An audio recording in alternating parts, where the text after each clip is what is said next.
Film जगत की बेपनाह गलियारों में अक्सर उन हस्तियों के नाम नहीं लिए जाते जिन्होंने एक जमाने में अपने कलाकारी से आसमान के सितारे धरती पर लाए थे। बीते हुए दिनों को याद करने वाली पीढ़ी भी उस जमाने के बातों से अनजान होगी।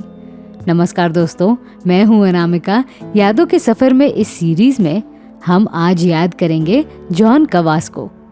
शायद ही किसी को उनका नाम पता होगा, पर इन्हें भारतीय फिल्म जगत का पहला बॉडी बिल्डर कहा जाता है। 40 और 50 के दशक में टार्जन सीरीज के लिए इनका नाम काफी चर्चित रहा। इसके अलावा फियरलेस नाडिया की एडवेंचरस फिल्मों में जॉन कवास बतौर हीरो दिखाई देते थे। वो बात अलग है कि फियरलेस नाडिया के होते हुए फिल्म के लीड हीरो को नजरअंदाज किया जाता है, पर इस बात से उनके अस्तित्व की बात को नकारा भी नहीं चाहिए। तो चलिए जॉन कवास की छोटी सी कहानी पर नजर डालते हैं। जॉन कवास के नाम से ऐसा मालूम पड़ता है कि वे जूडिश कलाकार रहे होंगे, पर असलियत में वे पारसी परिवार से ताल्लुक रखते हैं। इनका जन्म मध्य प्रदेश के जबलपुर इस शहर में 1910 को हुआ था। बचपन से ही उन्हें बॉडी बिल्डिंग का शौक था। फिल्म जगत में प्रवेश करने से पहले वे 1930 के साल के all India body building championship के चैंपियन भी रह चुके थे। साल 1935 से पहले वो रोजगार के सिलसिले से मुंबई आए। यहाँ उनकी पहचान स्टंट फिल्मों की शुरुआत करने वाले मशहूर फिल्मकार होमी वाडिया से हुई। उस वक्त वे हंटर वाली फिल्म बना रहे थे, जिसमें फियरलेस नाडिया हीरोइन थी। इस मर्दाना हीरोइन को टक्कर दे सके ऐसा साइड हीरो होमी वाडिया को चाहिए था। जॉन कवास पैदाइशी बॉडी बिल्डर थे, इसीलिए होमी वाडिया ने उन्हें इस फिल्म में कास्ट कर लिया। एक्टिंग के अलावा वे स्टंट डायरेक्टर का काम भी किया करते थे, इसीलिए आगे चलकर जॉन कवास ने स्टंटमैन का काम भी किया।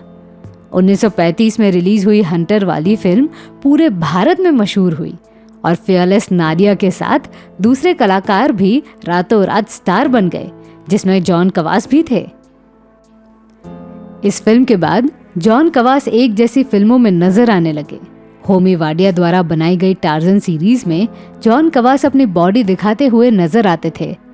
इस बात के लिए वो घर घर में मशहूर भी थे, पर उनकी कामयाबी ज्यादा समय तक टिक नहीं पाई, क्योंकि उनकी फिल्में उस कैटेगरी में आती थी जिनमें उस वक्त के बड़े सुपरस्टार काम नहीं करते थे। 50 के दशक के बाद रोमांस का दौर शुरू हुआ, जिसमें सुनील दत्त, राज कपूर, देवानंद, दिलीप कुमार जैसे सुपरस्टार रोमांटिक और थ्रिलर फिल्में बनाते थे, और दूसरी ओर जॉन कवास जैसे अन्य कलाकार एडवेंचर फिल्मों तक सीमित हो गए। जॉन कवास जैसे कलाकार आगे चलकर डूबने लगे, क्योंकि थ्रिलर फिल्में बनाने वाले लोगों ने इन कलाकारों को थिएटर में जगह दी ही नहीं। इसीलिए दर्शकों ने भी उन्हें भुलाना शुरू किया। ना सिर्फ कलाकार की किस्मत बिगड़ी, बल्कि वाडिया मूवीटोन जैसी बड़ी कंपनी को भी अपना फिल्म मेकिंग का स्टाइल बदलना पड़ा। खैर, जॉन कवास ने अपने जीवन में 28 फिल्मों में काम किया था। उनकी आखिरी फिल्म खिलाड़ी 1968 के साल में रिलीज हुई थी।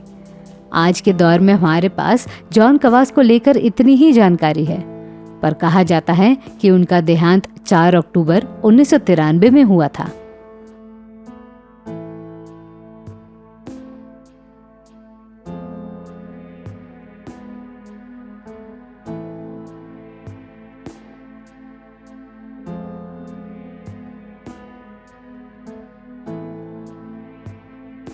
तो मैं थी आपकी अनामिका। मेरी सुनाई हुई कहानी आपको कैसी लगी, ये हमें कमेंट सेक्शन में ज़रूर बताइएगा, और हमारे channel biography and real life stories को सब्सक्राइब करना न भूलें।